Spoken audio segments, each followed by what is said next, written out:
The sky above Westbridge was the color of worn steel, heavy with rain.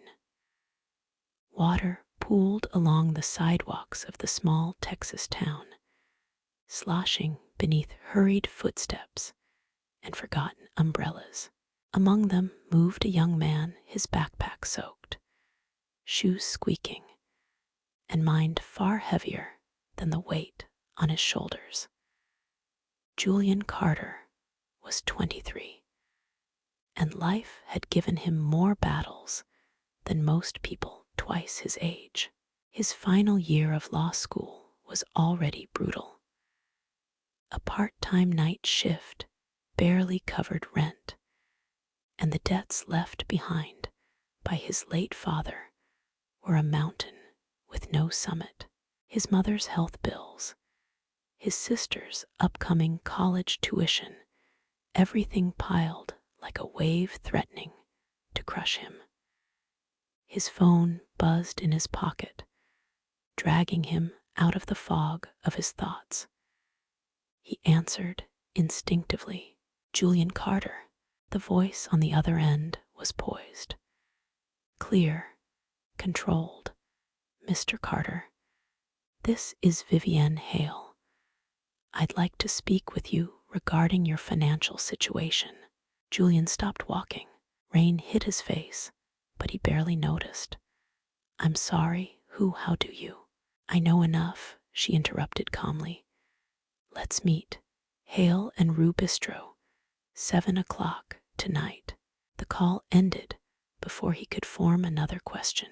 By 6:59 p.m., Julian stood in front of the upscale cafe, the rain now a steady whisper. The golden light inside spilled onto the sidewalk like warmth itself. He hesitated, checking the address again. Inside, everything glowed. Wine glasses shimmered. Conversations floated in soft tones. A woman sat at the far corner table, silver hair immaculately styled, dressed in tailored charcoal silk, her posture regal. Vivienne Hale. She looked up as he approached. Julian, she said, gesturing toward the empty seat across from her. Her voice was low, smooth, and absolute. He sat cautiously. What is this about? He asked. I'm offering you an exit, she said, lifting her teacup. From your financial nightmare, the loans, the medical bills, the family strain. Julian stiffened. How do you know all that? I make it my business to know the people I invest in, she said. He blinked. Invest in. She set her cup down and met his gaze. Marry me. The words hung in the air like the chime of a bell no one expected. Julian laughed. Disbelief wrapped around every syllable. I'm sorry, what? You heard me, Vivienne said, her expression unchanged. This isn't about romance. It's a business arrangement. In exchange for your commitment, I'll erase your debts and ensure your financial stability. You will be my husband, nothing more. Julian stared at her. You don't even know me. That's exactly why this works, she replied.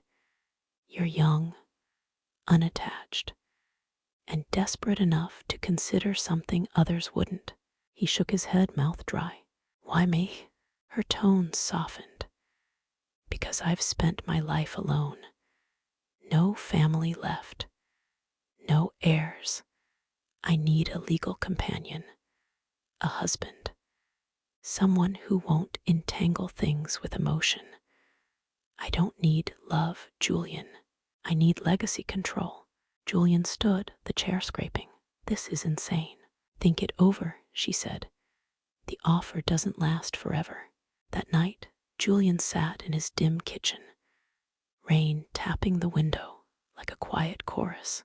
Across from him sat his mother, pale, tired, and holding the remnants of a medical bill in trembling hands. He told her everything. Her fingers curled around the edge of the table. It sounds impossible, but maybe it's worth considering. I'd be selling myself, Julian whispered, marrying someone I don't love. No, she said gently. You'd be saving your life, saving ours. He looked at his mother's thinning hair, her soft voice, weathered by years of struggle, and felt something collapse quietly inside. The next morning, he returned to the bistro. Vivienne was already there, sipping espresso. You've decided, she said, without looking up. Julian took a slow breath. I'll do it. A faint smile touched her lips. Good. The arrangements will be swift. Exactly 7 days later, Julian stood in a courthouse. The suit he wore wasn't his. The pen he signed with wasn't his. Even the ring had been selected for him. Vivienne stood beside him, serene and precise. The ceremony lasted less than 10 minutes. No family, no celebration. Do you take this woman? I do, Julian murmured. When the officiant declared them husband and wife, Vivienne turned to him with a smile that was almost convincing. Welcome to your new life, Mr. Carter. The estate was nothing short of a palace. Marble floors, sweeping staircases, walls lined with oil paintings. But despite the grandeur, the house felt untouched, like a mausoleum. Vivienne greeted him at the door. Dinner is at 7. He was shown to his room, a massive suite with antique furnishings, a king-sized bed, and windows that overlooked a garden so perfect it felt artificial. And yet, Julian felt like an intruder in someone else's story. Dinner was served at a table so long it required microphones in wealthier households. Vivienne sat at the far end. Her pearls glinted beneath the chandelier. Settling in, she asked. It's different, Julian replied. You'll adjust, or you won't. Either way, you're here. Julian clenched his jaw. You never mentioned your late husband. Her knife paused mid-cut. Then, smoothly, she wiped her mouth. He was in business, like your father. They crossed paths. Her eyes darkened. Not all encounters end well. A chill crawled down Julian's spine. What do you mean? She looked directly at him. Let's just say some debts never disappear. Some damage doesn't fade. She raised her glass. To the future. Julian drank without answering. That night, Julian wandered the halls. Everything smelled of old perfume and waxed wood. Several doors were locked, gleaming brass handles resisting him. Behind each one, it felt like something waited. By the 5th night, unease had become constant. Staff avoided eye contact. Conversations halted when he entered the room. He overheard whispers. Why him? She always has a reason. They always find out eventually. In the library, he found her desk. Neat, imposing. On top lay a single brass key. It shimmered under the lamp. He hesitated, then slipped it into his pocket. That night, in his room, Julian turned the key over in his fingers, a single question roaring in his mind. What is she hiding? And more importantly, why me? The house was dead silent when Julian crept down the hallway. The key in his pocket felt colder than metal. It felt like a dare. Every floorboard beneath him creaked like a whisper of warning. He stopped in front of one of the locked doors he had passed many times. This one had always drawn his attention, its handle ornate, its frame a shade darker than the rest. He looked behind him. No footsteps, no staff, no Vivienne, just the endless hush of old walls listening. With a trembling hand, he slipped the key into the lock. Click. The sound was soft but deafening in the stillness. Julian pushed the door open slowly. It resisted slightly, as if reluctant to reveal what lay inside. The air was colder. Dust danced in the moonlight, slicing through heavy curtains. The room was frozen in time. Antique furniture covered in sheets. A faint scent of old perfume. Along one wall stood a table lined with photographs in tarnished silver frames. He stepped closer.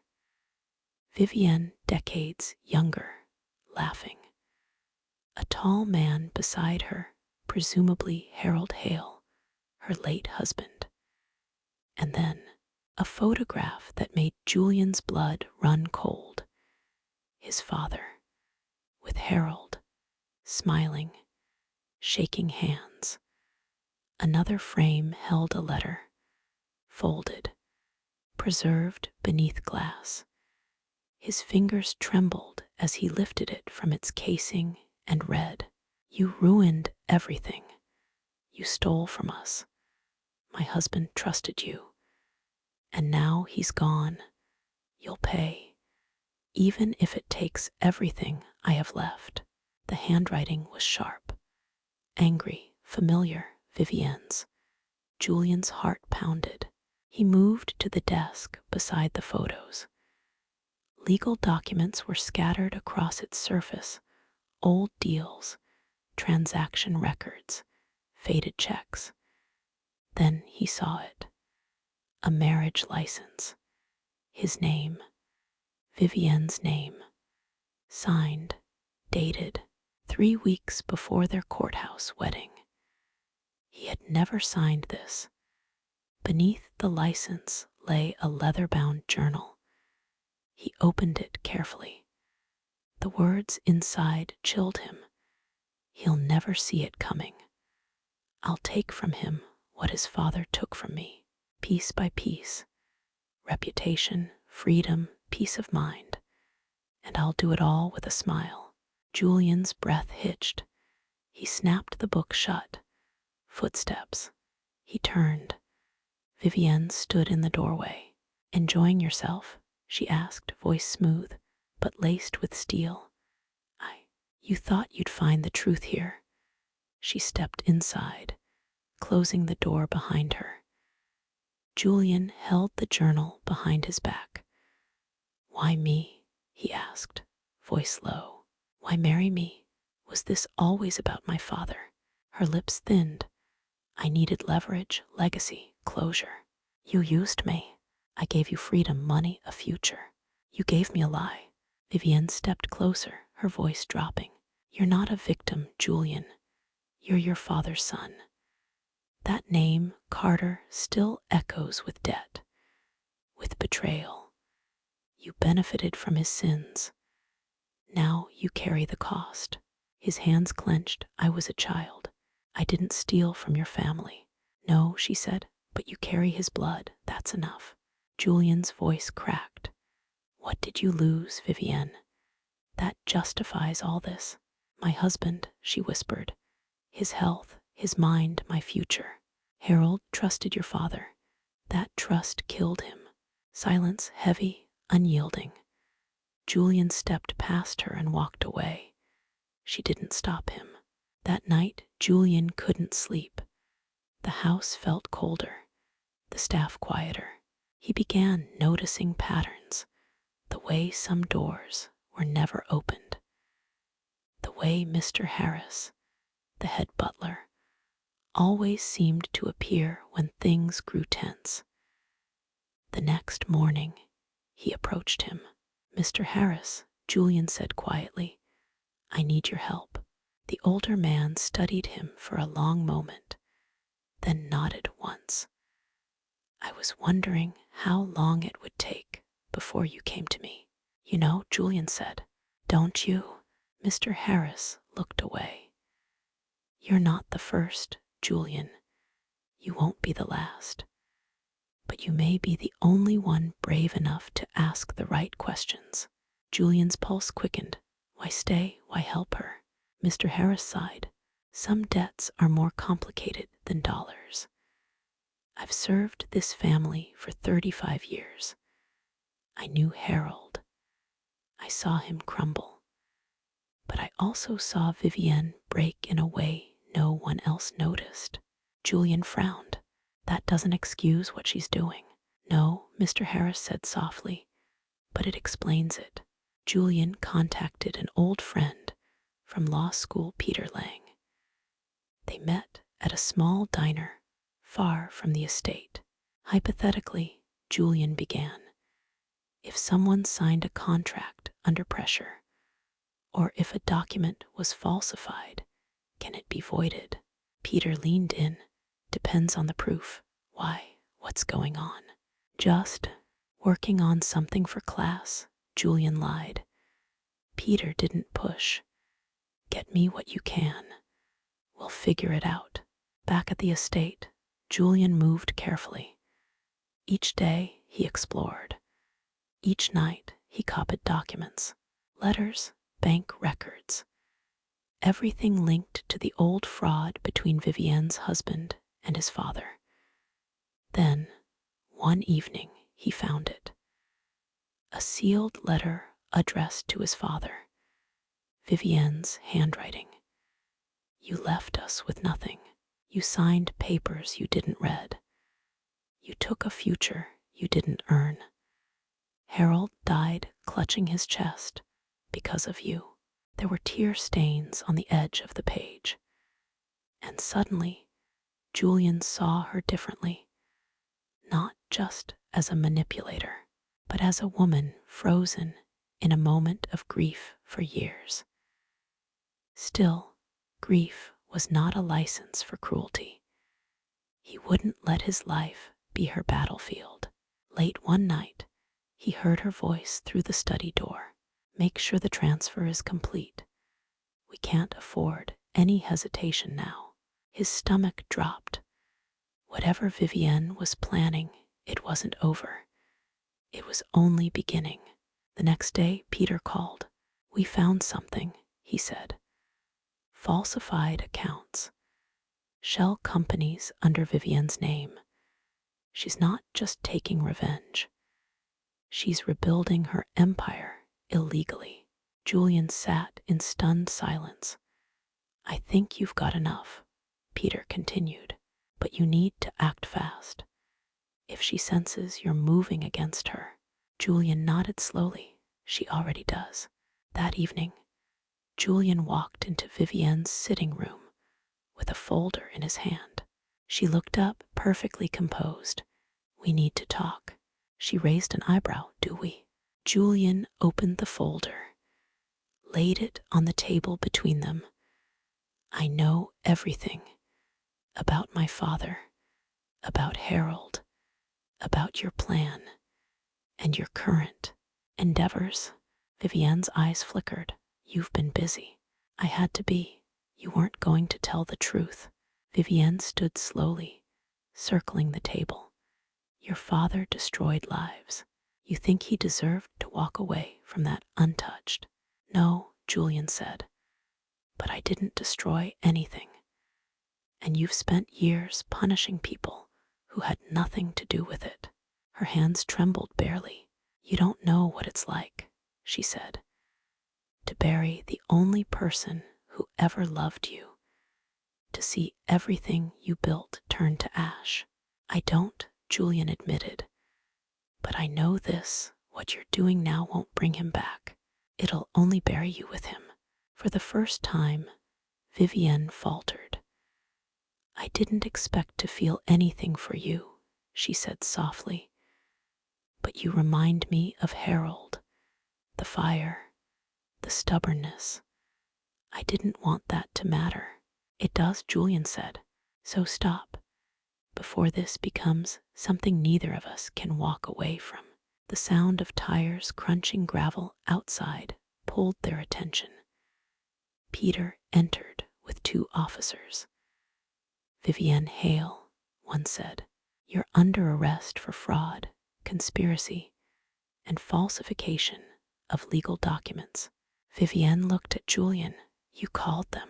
He nodded. You left me no choice.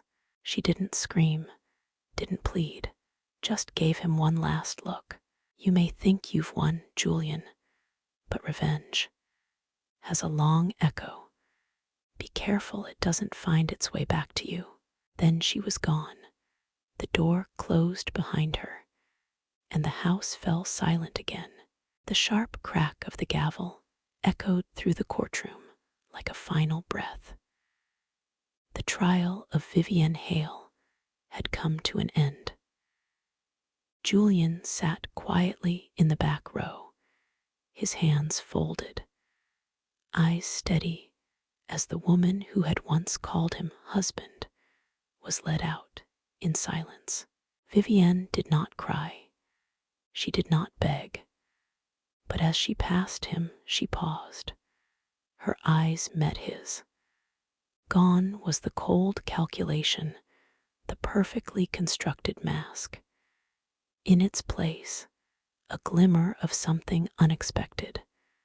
Not sadness, not defeat, recognition, and perhaps the faintest thread of apology.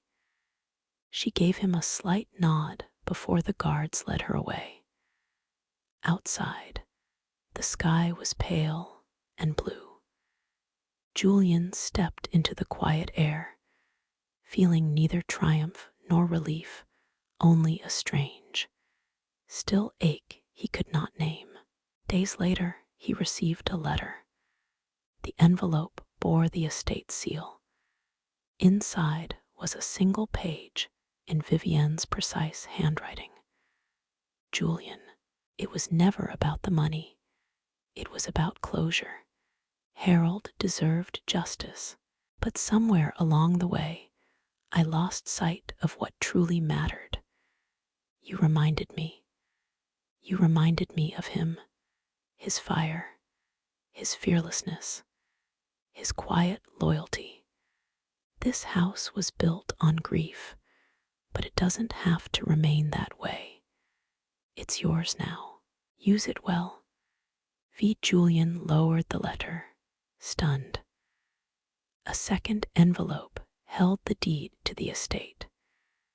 The house that once felt like a gilded prison was now his.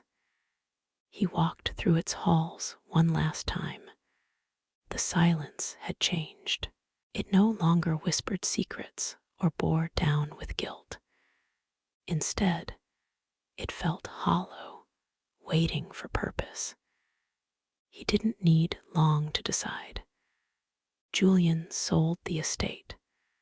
The money cleared every debt his family had ever owed. His mother cried when she held the receipt in her trembling hands. His sister would go to college debt-free. But Julian wasn't finished. He met with Peter, sitting across a simple wooden table at the university's legal clinic. I want to start a fund, he said, a scholarship for people who have been used, overlooked, abandoned. In Harold's name, Peter raised his eyebrows. You sure? Yes, Julian said. It's time to turn all of this into something good. The Harold Hale Scholarship Fund for Second Chances launched that fall. Julian returned to law school with a new focus. He interned at a local legal aid office, helping immigrants, single mothers, veterans, people who had nowhere else to turn. People who reminded him, in one way or another, of Vivienne.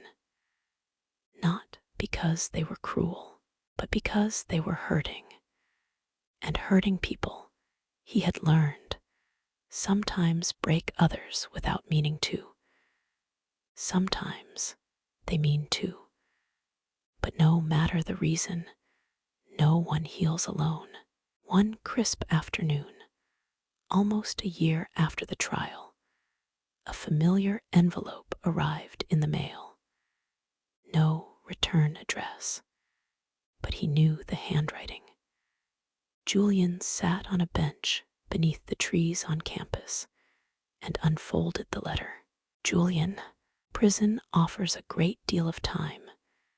Too much, in fact. Time to reflect, to regret, to remember. For years, I believed revenge would heal the wounds Harold's death left behind. I was wrong. Revenge is a prison, and I built it stone by stone until I no longer remembered the shape of sunlight. But your choices shook the walls of that prison. You showed me something I had forgotten, that kindness is not weakness, that forgiveness is not surrender. Thank you. You could have hated me, Julian. You had every reason, but you chose to be better than the world that shaped you. And in doing so, you broke a cycle I thought would last forever. May you build something beautiful from all that pain. Vivienne. Julian folded the letter slowly. He didn't cry, but something inside him shifted. That evening, at a small ceremony, he stood before a group of scholarship recipients. Their families clapped quietly. A plaque hung behind him, etched with simple letters. The Harold Hale Scholarship Fund for Second Chances. He spoke plainly. This fund isn't just about money. It's about creating opportunity where none existed. It's about remembering that people are more than their pasts. It's about turning pain into purpose. After the ceremony, he stepped outside. The sun was low, casting the sky in gold and lavender. He looked up, feeling something unfamiliar. Light. For the first time in years, the weight was gone. Vivienne's letter remained in his pocket. Not a wound, not a burden, a reminder of what forgiveness could do, of how healing begins, not with answers, but with choice. And sometimes that choice starts with letting go of the past that never let go of you. The seasons changed, but some truths took longer to turn. Nearly a year had passed since Vivienne Hale was sentenced. Her name no longer echoed through courtrooms or newspapers. The world had moved on, but Julian Carter hadn't forgotten. Not what she'd done, and not what she'd revealed. Every day, he carried both the damage and the depth of her grief, and the strange, undeniable way those two had been entwined. Julian's work at the legal aid clinic grew. What had started as an internship became a calling. He represented those who had no voice, victims of eviction, survivors of domestic abuse, veterans denied benefits, young students scammed by fake universities. He saw in all of them the fragile edges of power and pain. He listened to stories that mirrored his own. People hurt by systems, by legacy, by decisions made before they were even born. And in each case, he fought, not just for justice, but for restoration, for the right to start over. One evening, after a long day of hearings, Julian stood outside a women's shelter. He had just helped file a restraining order for a young mother. She had thanked him with tears in her eyes. "You saved me," she had said. He had smiled, but quietly, because what she didn't know was that years ago, he had felt trapped too, powerless, used, and someone, despite their twisted way, had saved him. He didn't understand it at the time, but now he did. It wasn't about erasing the pain. It was about transforming it. Vivienne's voice still lingered in his mind, sometimes, in memories, in dreams, in the quietest parts of himself. "You remind me of him." That line, spoken once in a bitter, broken room, now held different meaning. She hadn't just meant resemblance. She had meant conviction, integrity, fire, and the ability to rise from ruin with something better than revenge. One morning, Julian received a call from the warden at the correctional facility where Vivienne was held. "She's asked to see you." His breath caught. He hadn't expected that, but he said yes, because closure, he had learned, is never a straight line. The room was sterile, fluorescent lights, a faint hum in the air. Vivienne sat across from him, thinner, but still composed. Her silver hair now dulled, her posture less rigid. Her eyes, however, were just as piercing. "You came," she said. He nodded. "I didn't know if I should. I didn't know if I should ask," she replied. They sat in silence for a long moment. Vivienne finally spoke again. "I'm not asking for forgiveness. That would be selfish. I just wanted to thank you for stopping me, for making me see what I had become." Julian said nothing. He let her words hang. "I loved Harold," she whispered, "and when I lost him, I thought the only thing left was vengeance. I wore it like armor." She looked down at her hands, now fragile, almost trembling. "But you reminded me that even in loss, there's a choice. I could destroy or rebuild." She looked up, "And you chose to rebuild." Julian leaned forward, his voice calm. "You didn't have to leave me the house." "I didn't do it for you," she said with a soft smirk. "I did it for me, for Harold, for something better." He almost smiled.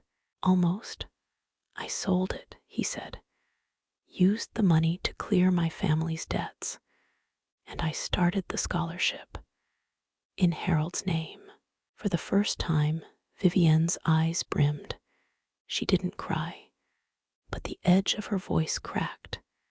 That means more than you know." Julian stood. "So does your letter." He reached into his coat and pulled it out, creased now, edges worn from rereading. "I carry it with me." Vivienne's lips parted slightly, surprised. And maybe, just for a moment, she looked like the woman in that old photo.